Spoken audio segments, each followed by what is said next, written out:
Si on écoute ce proverbe qui dit, je cite, donc, pour trouver le coupable, regardons à qui profite le crime, si nous ramenons ce proverbe au 11 septembre 2001, qui en serait le plus responsable? Le complexe militaro-industriel américain et le lobby sioniste US ou Ben Laden dans sa grotte afghane? C'est signé Marc.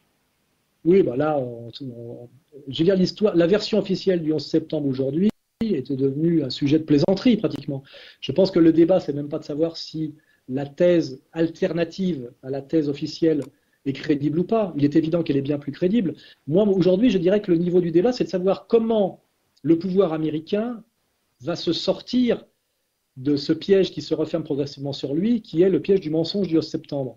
Et là, je fais référence à l'histoire, à la mort de Kennedy. On sait très bien aujourd'hui que Kennedy a été assassiné par les élites du pouvoir américain pour plusieurs raisons. D'abord parce qu'il voulait reprendre le contrôle de la réserve fédérale américaine et du dollar, parce qu'il voulait sans doute essayer de mettre un terme à la guerre froide et à la guerre du Vietnam, et qui s'est donc opposé au lobby financier, monétaro-financier américain, au lobby militaro-industriel, et qui l'ont liquidé. Or aujourd'hui, cette thèse-là, qui m'aurait évalué mon exécution physique en 1964, 65, 66, aujourd'hui, on peut le dire, il y a même un film hollywoodien qui est sorti, etc. Je pense que le destin du 11 septembre sera le même destin que le destin de la mort de Kennedy.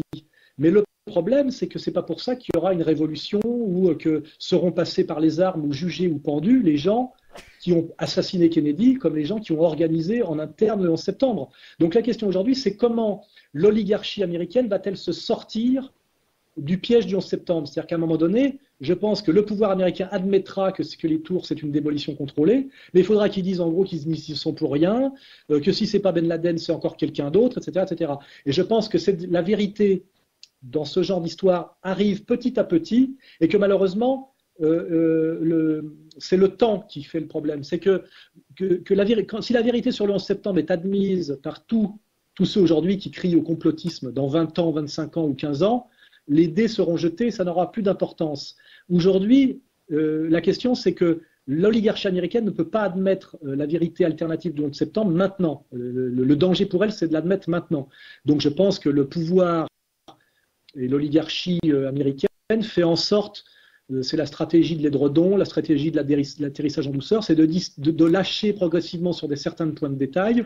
Et puis finalement, je pense que dans 10 ans, 15 ans, tout le monde sera d'accord sur le 11 septembre comme on est d'accord sur la mort de Kennedy ou Pearl Harbor, mais ça n'aura plus d'enjeu. Ça sera ça sera une discussion de bistrot. Voilà. Et donc aujourd'hui, sur le 11 septembre, je crois que le pouvoir américain et ses complices essayent de gagner du temps. Alors ce qui est intéressant, c'est qu'aux États-Unis, le débat est relativement ouvert. Il y a de plus en plus de gens qui rejoignent ceux qui veulent remettre en cause la version officielle du 11 septembre, parce qu'on ne sait pas ce qui s'est passé, mais on sait que ça ne s'est pas passé comme le rapport officiel le dit. Hein, voilà, c'est ça qui est clair. Donc aux États-Unis, ce débat est de plus en plus ouvert et s'instaure. Ce qui est étrange, c'est qu'en France, où ce débat était presque ouvert il y a 1 ou 2 ans, aujourd'hui, il se referme totalement. C'est-à-dire qu'il y a la violence néoconservatrice qui nie toute responsabilité dans le 11 septembre aujourd'hui ne s'exerce pas aux États-Unis, mais en France. C'est assez obscène et assez amusant de voir la manière dont certains journalistes tapins, c'est-à-dire qui sont beaucoup plus des gigolos et des prostituées que des journalistes, font le travail d'aller passer à tabac, métaphoriquement, mais sérieusement, un Tadei ou un Kassovitz ou un Bigard, parce qu'ils ne font jamais que relayer le travail sérieux qui est relayé par Internet et qui est fait par des associations citoyennes américaines. Voilà.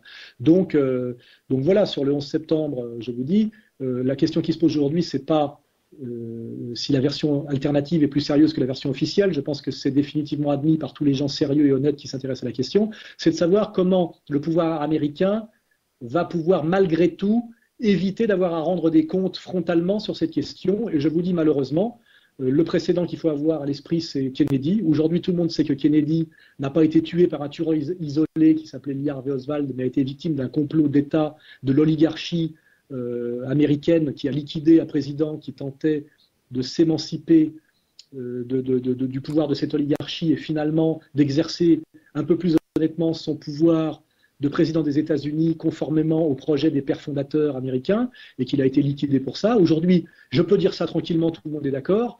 Mais si j'avais dit ça, effectivement, quelques années après l'assassinat de Kennedy, j'aurais peut-être été liquidé physiquement. Il en va de même aujourd'hui pour le 11 septembre. Il est très difficile aujourd'hui de parler du 11 septembre. C'est une question de temps et malheureusement, je crois que l'oligarchie responsable, manipulatrice de ce qui s'est passé, s'en sortira par cette stratégie comme ça de glissement progressif, de demi-aveu, voilà, de stratégie dite de l'édredon et de l'atterrissage en douceur, et que malheureusement, il n'y aura pas, je dirais, de vérité, d'éclatement de la vérité sur le 11 septembre qui amènerait à comment dirais-je, un jugement des coupables par un tribunal américain, etc. C'est d'ailleurs très dommage, mais je crois que ça finira comme l'affaire Kennedy. Voilà. Très bien. Alain Soral, que pensez-vous du combat d'Alex Jones? La question est de Adriou59.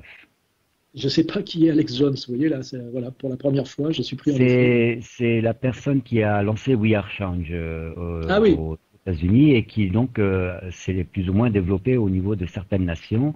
C'est un mouvement, disons, plutôt horizontal, semble-t-il, qui consiste de la part d'initiatives citoyennes à interpeller les hommes politiques de la finance et des médias pour leur poser des questions un petit peu gênantes lors de conférences ou de séminaires. Oui, je crois qu'il y a une antenne en France, et d'ailleurs nous avons participé avec Égalité et Réconciliation à certaines interventions, notamment nous avons pris à partie Jacques Attali lors d'une signature au Salon du Livre. Donc je suis absolument partisan de toutes ces entreprises citoyennes. Simplement, il faut travailler à ce qu'elles soient de bonne qualité. C'est-à-dire que moi, ce qui me gêne, c'est quand je vois un intervenant prendre à partie, je dirais, un relais de l'oligarchie ou un membre de l'oligarchie, mais qui n'est pas au niveau. Ça fait toujours de la peine de voir un type qui est de bonne volonté, mais qui n'est pas au niveau. Donc moi, c'est ce que j'essaie de faire avec Égalité et Réconciliation, c'est de faire de la formation. Parce qu'il y a aujourd'hui beaucoup de gens de bonne volonté qui ont de très bonnes intuitions et qui sentent que l'oligarchie leur mente, et qui sentent très bien que la vérité n'est plus dans Libération et dans Le Monde, et ni à la télévision, etc. Alors ils vont sur Internet, et malheureusement sur Internet, il y a tout et n'importe quoi. Ce qui est mieux d'ailleurs que dans les médias officiels où il y a simplement n'importe quoi. Hein. C'est la réponse à ceux qui critiquent Internet. Sur Internet, il y a tout et n'importe quoi. Alors pour faire le tri, il faut être formé, c'est-à-dire il faut être formé pour avoir une espèce de, comment dirais-je, de capacité critique pour quand même trier le complotisme intégral et délirant, d'analyses qui sont fondées, etc.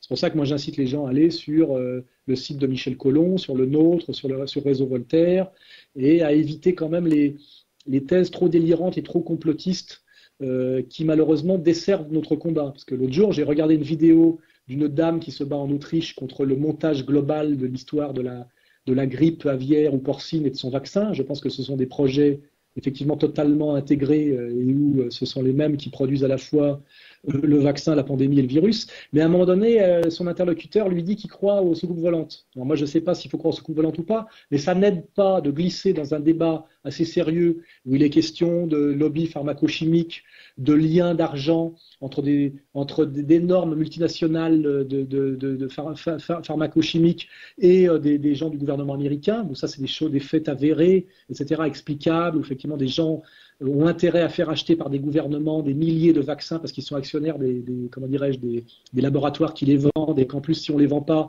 ces vaccins qui ont été fabriqués seront mis à la poubelle dans quelques mois, et donc il faut absolument les vendre. Donc là, il y a une logique de pognon, de collusion, etc.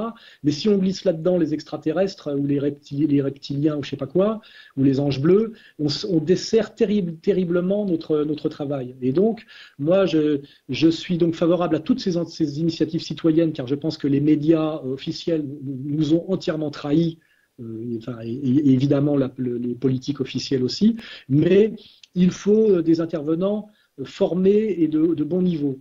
Et c'est là où le bas blesse, c'est que parfois l'ennemi a beau jeu de mettre en scène des complotistes délirants pour disqualifier le reste du travail. On voit bien d'ailleurs, c'est comme ça qu'ils font pour disqualifier. Ils mettent toujours un grain de complotisme délirant dans tout un travail très sérieux d'analyse critique, et du coup, ils mettent les rieurs de leur côté. C'est ce que Sifawi a fait l'autre jour face au dernier journaliste français qui a écrit un bouquin de synthèse sur les critiques de la thèse officielle du 11 septembre. Et ça, il ne faut pas prêter le flanc à cette stratégie de l'ennemi. L'ennemi est très pervers et très malin, et malheureusement, il utilise la moindre de nos erreurs. Donc, moi, je le dis, formation, pédagogie, sérieux, ne pas confondre saine critique intelligente de l'empire mondialiste et délire conspirationniste mystico-téléologique. c'est il faut faire attention, voilà, de pas trop partir dans le